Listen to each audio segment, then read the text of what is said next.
안녕하세요. 부의 독서입니다. 오늘 여러분들께 의식의 조각을 늘려라 라는 내용 읽어드리도록 하겠습니다. 집중력이라는 것은 의식 조각의 양, 즉 의식이 많고 적음이라고 생각한다. 영화 필름은 1초에 24컷이라는 조각을 돌린다. 이러한 조각들이 뇌 속에서 작용한다고 생각해보자. 집중력이 높은 타자는 투수의 손을 떠난 공이 자신에게 날아오는 불과 1초도 안 되는 시간 동안 수많은 판단을 해야 한다. 어떤 종류의 공이 어느 코스로 날아오는지, 스트라이크인지 볼인지, 자기 기술 가운데 어떤 것을 활용해야 하며 어떤 기술을 활용할 경우 어디로 날아갈 것인지 등 다양한 상황을 언어로 표현할 사이도 없이 순간적으로 판단한다. 이 찰나의 순간 활동하는 의식의 조각은 같은 1초라도 평상시보다 훨씬 긴 시간이다. 세계 모터사이클 선수권에서 아시아 최초로 챔피언 자리에 오른 기타야마 우야사이는 초능력이란 집중력이라는 유명한 말을 남겼다. 레이서에게 1초는 결코 짧은 시간이 아니다. 시속 300km로 달리고 있을 때라도 집중력이 극한으로 높아진 상태라면 주변 풍경이 선명하게 눈에 들어온다고 한다. 1초 동안 활동하는 의식이 조각이 많을수록 시간의 흐름은 더디게 느낀다. 가타야마는 시속 300km로 달릴 때의 감각을 이렇게 표현한다. 500cc GP 머신은 다른 모터사이클과 비교할 수 없을 만큼 빠른 속도를 자랑한다. 하지만 속도가 올라갈수록 내 눈에는 거리 풍경이 느리게 들어온다. 마치 슬로우 모션처럼 말이다. 그러다 주변이 가장 느린 속도로 눈에 들어오고 스로틀을 조금 더 열 수 있겠다 느끼는 그 순간이 바로 극한의 속도이다. 스로틀은 완전히 열어버리면 다음에 일어날 사태는 전복뿐이다. 그리고 바로 그 순간의 판단으로 인류인지 이류인지가 판가름 나는 것이다. 아주 세세한 부분까지 모두 보인다. 노면의 먼지 하나부터 살짝 솟아오른 돌기 하나까지 보려고만 하면 다 볼 수 있다. 바로 내 앞에서 달리고 있는 바이크의 바퀴에서 튕겨나온 작은 돌멩이의 부스러기까지 보인다면 믿어지는가? 그것이 사이클에 헤어나올 수 없는 매력이다. 뇌의 의식 조각을 늘리려면 템포가 빠르고 집중의 정도가 강한 환경 속에 자신을 맡겨버리는 것이 가장 빠른 길이다. 주변의 템포가 빠르면 자신의 의식을 자연스럽게 그 템포에 맞추게 된다. 혼자서 줄곧 빠른 템포를 유지하기란 습관이 되기 전까지는 어려운 일이다. 앞서 이야기한 유치원에서는 2분 간격으로 미션을 달린다. 예를 들어 휜 구슬 주판이라는 것이 있다. 주판을 확대한 듯 거대한 크기의 주판으로 한 줄에 흰색 구슬이 10개씩 달려있다. 선생님이 말하는 숫자를 듣고 오른쪽에서 왼쪽으로 구슬을 옮겨가는 놀이다. 처음에는 1, 2, 3 순서대로 세어나가다가 점점 난이도를 높여 2씩, 5씩, 10씩 건너뛰는 응용 계산도 하게 되는데 이 역시 템포가 매우 빠르다. 아이들이 구슬을 만질 때마다 짤그랑거리는 소리가 울려 퍼져 교실은 언제나 활기가 넘친다. 교실 전체가 하이 템포로 움직이기 때문에 아이들 머릿속에서 활동하는 의식의 조각은 자연스럽게 증가한다. 긴장감 넘치고 활기찬 분위기는 리듬 감각의 도움을 받아 지속된다. 아이들의 목소리는 점점 우렁차고 또렷해진다. 큰 소리를 또렷이 내는데 이미 익숙해진 아이들은 노래를 부를 때도 숨을 크게 들어 마시고 내뱉는 호흡법을 무의식 중에 활용할 수 있게 된다. 아이들의 몸은 마치 커다란 공기통과 같다.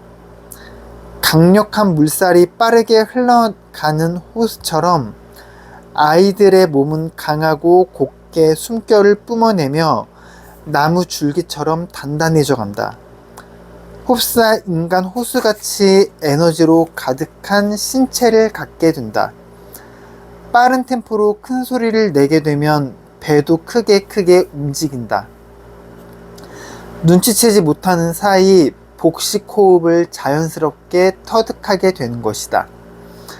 공기가 빠르게 드나들고 대량의 공기가 순환하는 동작이 아이들 몸의 습관처럼 배인다. 이 과정은 의식의 조각이 증가하는데 엄청난 효과를 발휘한다. 우리의 뇌는 산소를 공급받을수록 더욱 활성화하기 때문이다. 요즘처럼 쉼과 힐링이라는 말이 필수로 여겨지는 시대에 불쑥 긴장감이라는 말을 들으면 언뜻 부정적인 생각이 들 수도 있다. 그러나 아이들은 긴장감 넘치는 공간을 싫어하지 않는다.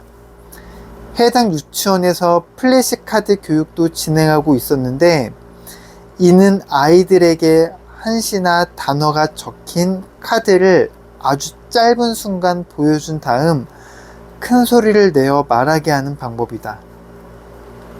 짧은 시간에 이루어지는 활동이기 때문에 아이들은 긴장감이 고조된다.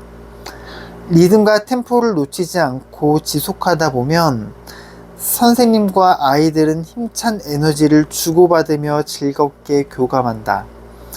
이 플래시카드 암기법은 어려운 한시나 단어를 주입하는 교육법이 아니라 낯선 어휘를 짧은 시간 동안 기억하게 함으로써 뇌를 활성화하는 것이 궁극적인 목적이다. 힐링의 시간은 일상에 지친 어른들에게도 필수적일지 몰라도 아이들은 오히려 약간의 긴장감이 감도는 생동감 넘치는 공간을 좋아하기 마련이다. 뇌를 활성화하는 방법. 빠른 템포로 뇌를 자극하는 상황을 상당 기간 지속한다. 이런 연습을 하루의 일과로 반영하고 꾸준히 실행하면 지극히 평범한 아이도 고도의 집중을 지속하는 힘을 기를 수 있다.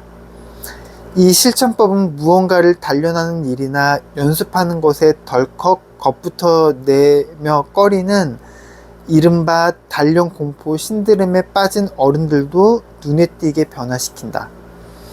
뇌를 단련한다고 하면 뇌의 움직임 자체가 활성화한다는 이미지를 떠올리는 사람도 있겠지만 진정한 의미의 단련이란 의식을 지속해서 자극하는 것이다. 리듬, 템포, 반복을 모든 활동의 기본으로 생각하고 상시 적용하면 긴장감을 지속할 수 있다. 앞서 소개한 유치원에서는 상체가 노출하고 발도 맨발로 지내도록 권하고 있다. 이런 생명력을 유지하고 질병에 대한 저항력을 높이기 위해서다. 뇌 속 구조로 설명하자면 뇌간에 해당하는 부위를 단련하는 방법이다. 이 유치원에서는 음악에 맞추어 다양한 활동을 유도하고 수업을 진행하도록 하고 있는데 이 수업은 언어, 움직임, 리듬이라는 세 가지 큰 줄기를 바탕으로 다양한 활동을 연계하여 반복하는 연습 방법을 활용한 수업이다. 뇌에서 지적 활동을 관장하는 되뇌 심피질 뿐 아니라 정서적인 영역을 담당하는 고피질, 그리고 생명의 기본적 활동을 유지하기 위한 뇌간을 자연스럽게 활성화하여 두뇌가 균형 있게 발달하도록 유도하는 것이 전뇌 교육이다. 그렇기 때문에 리듬과 템포를 중심으로 한 반복 연습은 상당히 효과적이다. 적당한 템포의 리드미컬한 운동을 하면 몰입이 쉬워진다. 다리를 떨거나 껌을 씹는 행위, 빙빙 원을 그리며 도는 행위 등도 의식 집중이 쉬워지는 효과적인 방법이다. 아마 누구에게나 이런 경험이 한 번쯤은 있지 않을까? 철학의 길이나 사색의 길 같은 말이 있을 만큼 리드미컬한 운동의 전형인 걷기야말로 의식을 활성화하는 데 아주 훌륭한 조력자이다.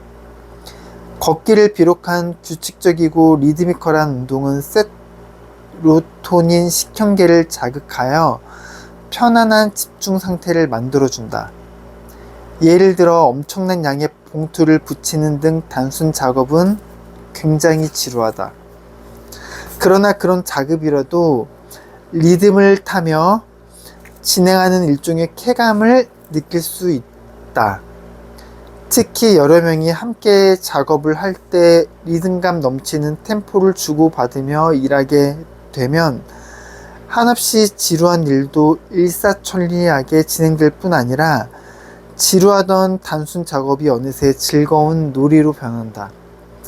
이는 봉투를 붙이는 작업이 그리 지적인 활동은 아니지만 오랫동안 사용하지 않던 뇌의 부분이 활성화하여 무언가 쾌감 물질이 분비되는 것처럼 느껴지기 때문이다.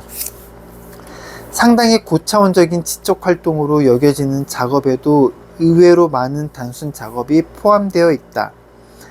단순한 작업의 템포와 리듬감을 가미하면 굳어져 있던 뇌를 활성화하여 단순 작업도 비교적 덜 괴롭게 해낼 수 있다.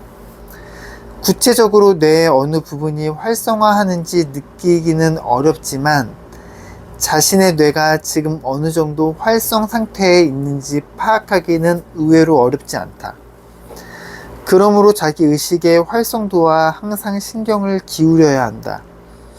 내가 다이악 강의에서도 자주 시도하는 방법으로 자기의 의식을 활성 강도를 10단계로 나누어 파악하는 의식 도표를 만들기가 있는데, 예를 들어 친구와 카페에 앉아 대화를 나누는 상황의 활성도를 5라고 설정하면 이를 기준으로 활성도와 정도를 과감해 가면서 모든 활동들의 활성도를 대략 정의해 보는 것이다.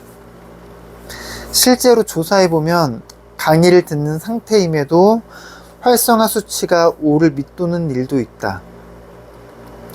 교수의 강의 내용이 고차원적이고 어려운 수준이어도 학생의 의식을 활성화하는 데는 크게 영향을 미치지 못하는 뜻이다. 그러다 보니 1시간 반 동안 수업을 참여했어도 뇌는 크게 활성화하거나 단련되지 않는 경우가 허다하다. 앞서 이야기한 유치원 아이들의 상황과 비교하면 오히려 유아들이 대학생보다 두뇌의 활성도가 높은 시간을 보내는 상황이 벌어지고 있는 것인데, 뇌의 활성 상태를 최고 수준으로 끌어올리는 일도 중요하지만 뇌 활성화 정도를 판단할 수 있도록 자신만의 척도를 파악하는 일이 더욱 중요하다. 자기 의식의 조각이 움직이는 속도가 현재 어느 정도인지 판단할 수 있어야 지금 하는 작업의 질과 두뇌 활성화의 관계가 적절한지 여부를 진단할 수 있기 때문이다. 물론 일의 종류나 성질에 따라 작용하는 뇌의 부위와 활성도는 달라지기 마련이다. 오늘 제가 읽어드린 내용은요, 집중하는 시간과 활성화될 수 있는 그런 의식의 조각을 늘리라는 말을 읽어드렸습니다. 내가 어떤 일을 할 때 같은 시간이라고 하더라도 어느 시간은 짧게 느껴지기도 하고 어느 시간은 빠르게 느껴지기도 합니다. 같은 일을 하더라도 리듬감을 잊고 리드미컬하게 한다고 하면은 그 시간은 조금 더 빨리 지나갈 수 있습니다. 같은 시간에 의식의 조각을 느끼는 방법은 조금 더 템포의 전환을 빠르게 하는 겁니다. 조금 더 리드미컬하고 빠르게 전환이 될 때 우리의 집중력은 조금 더 아이러니하게도 빨라질 수가 있습니다.